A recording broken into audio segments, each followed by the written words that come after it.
कभी जादू टोना, कभी भाई की हरकतें, कभी पुराने कारनामे। धीरेन्द्र कृष्ण शास्त्री की बनी मुसीबत। एक और मामले में फंस गए धीरेन्द्र कृष्ण शास्त्री। संत के दिखावे का हो गया गेम ओवर। तमाशा करने वाले का साथ देना डीएम को पड़ा भारी। प्रशासन की फजीयत हुई बारी बारी।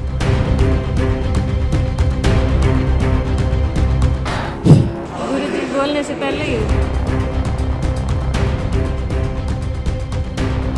गुरुजी को दिखाया, उन्होंने बहुत ही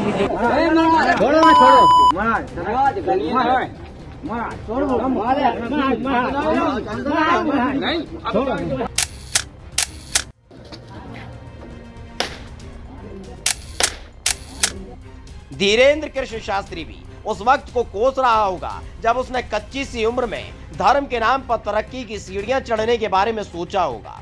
कोस रहा होगा उनको जिन्होंने मदद का लालच देकर गजब का कारनामा करवा दिया, वरना छतरपुर में तमाशे के दम पर रोजी रोटी तो चली रही थी।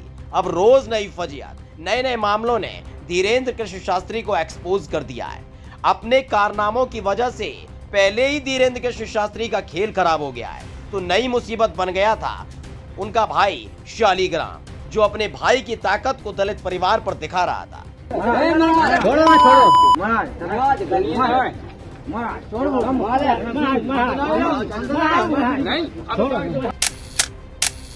मारपीट भी करने लगो, हथियार भी ले तो, और दारू पी गया गिरत भी तो हन का दारू पिए तो दो एक लड़का संगे दोगे, और फिर बिटिया वाले घर गो, बिटिया मिल जाती बताई तो वही हम भी मार दो। बात सिर्फ इतनी भर नहीं है कि भाई मवाली है, लुच्चा है, लफंगा है, खेल तो इससे आगे का है। देखिए और समझिए।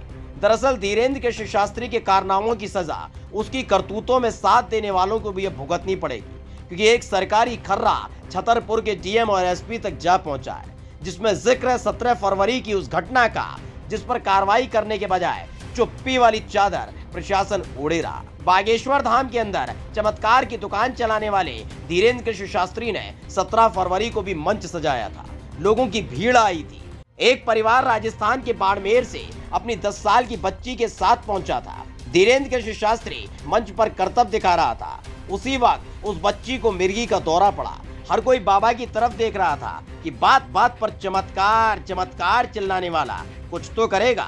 तमाशा शुरू किया गया, भभूति का इस्तेमाल हुआ, लेकिन आखिरकार बच्ची बेसुध हो गई और फिर उसकी सांसें रुक गई। वहीं बच्ची के परिवार वालों का कहना है बच्ची को बाबाजी ने भभूति भी दी, फिर भी वो नहीं बची। बाबाजी ने हमें कहा इसे लेकर जाओ। यानी चाहते तो ठीक उसी वक्त उस बच्ची को अस्पताल भेजा जा सकता था, लेकिन फिर बाबा के चमत्कार पर सवाल उठ जाता, दुकान का शटर डाउन हो जाता, तो तमाशा चलते रहने दिया। सोचा अब तक इतनी जमीनों पर कब्जा कर लिया, लोगों की चीजें हड़प ली, इसे भी मामूली घटना करार दे दिया जाएगा। लेकिन अब यही गले की फांस बन गया है, क्योंकि मानवाधिकार आयोग की तरफ से छतरपुर के प्रशासनिक अधिकारियों को सरकारी खर्रा भेजा गया है कि बताओ इस पूरी घटना के बाद अब तक क्या किया, कौन सा एक्शन लिया। यानी तमाशा करने वाले का साथ देना भी कितना भारी पड़ सकता है, इस घटना ने बता दिया है। गुरुजी बोलने से पहले ही गुरुजी को दिखाया, उन्होंने बहुत ही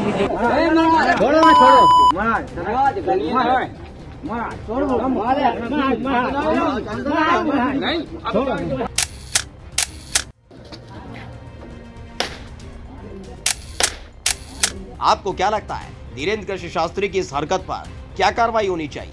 अपना जवाब कमेंट करके जरूर बताएं और पेज को लाइक और सब्सक्राइब करना ना भूलें। Special desk the Kantap.